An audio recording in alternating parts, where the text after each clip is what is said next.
What are some of the mistakes that hurt your IELTS score? So number one is overusing fillers.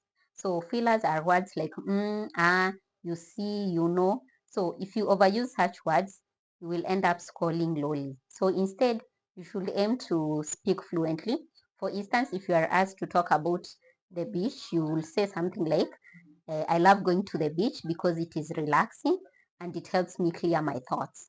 Rather than saying, I love the beach because such things, you will get low scores. Another mistake that makes people score low or get a low band score in the speaking test is answering questions too briefly. So you should aim to have a lengthy answer that is detailed. For instance, if you are asked a question like, do you work or do you study? You should, for instance, tell us if you work or you study, where you work, who you work as, how long you've been working there, and more details. Because the more you give the examiner to mark you on, the better they have a chance at deciding on whether you are an expert English user. The other mistake is monotone delivery. Speaking in a flat, monotone voice may make responses to sound dull, flat, and unengaging. For instance, if someone was to say, I think traveling is fun, versus another one who says, I think traveling is thrilling because it gives you an opportunity to explore new places and meet new people. So the second response is much better than the first one. The other one is using basic vocabulary, like when we say the movie was good versus someone who says the movie was captivating. So using simple and repetitive vocabulary can also hurt your IELTS speaking score. So aim to use a lot of synonyms so that you do not repeat yourself. Incorrect grammar can also hurt your IELTS score in the speaking test. For instance, if you mix your tenses. So if you say I have so instead of I've seen that movie before. So that will also hurt your IELTS score. So aim to use the correct grammar in terms of the sentence. Also check on your subject verb agreement and pronunciation as well. Jumping from topic to topic can also hurt your IELTS score in the speaking test.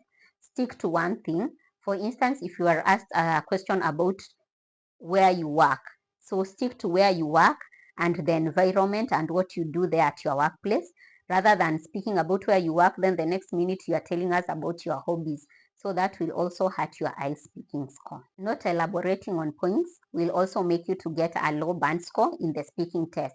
For instance, if you are asked, do you like sports? And you just say, yes, I like sports, you will score also lowly because you are supposed to give us details, elaborate on that point by maybe telling us what kind of sports you love, why you love that sports, how long you've been participating or taking part in that particular sports.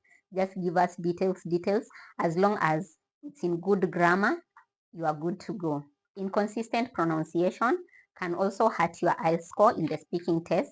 So make sure you pronounce words well and put stress on the syllables that require to be stressed. Failure to use natural language can also hurt your band score. For instance, when someone says, I prefer reading books, and then someone, that sounds a bit natural, I prefer reading books, and maybe you can give us the type of books you prefer reading, versus someone who says, I have preference for the activity of reading books.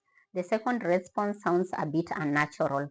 Naturally, that is not how you would say it in a conversation. So this comes about when you cram the responses from maybe YouTube or other sites that you are revising on. Being too formal or speaking in a very formal manner in the speaking test will also hurt your band score. This is because in the speaking test, you are required to speak the way you will speak in an everyday scenario or an everyday conversation.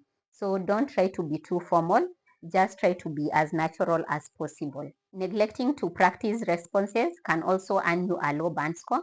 This is because you will not be familiar with the common topics. So a topic as simple as your hobbies, you can be unable to speak much on it if you've not been practicing. So practice as much as possible on the different topics and you will be able to speak spontaneously on any topic that you encounter. And lastly, it's the lack of energy and enthusiasm as you speak. Do not be too fast, do not be too slow. Also, do not sound bored or or show a lack of energy. You should speak in an engaging manner so that the examiner can be able to follow up on the conversation, despite the fact that the IELTS speaking test will be marked. The recording is the one that will be marked, but you should sound energetic as you speak so that it does not become boring marking your text.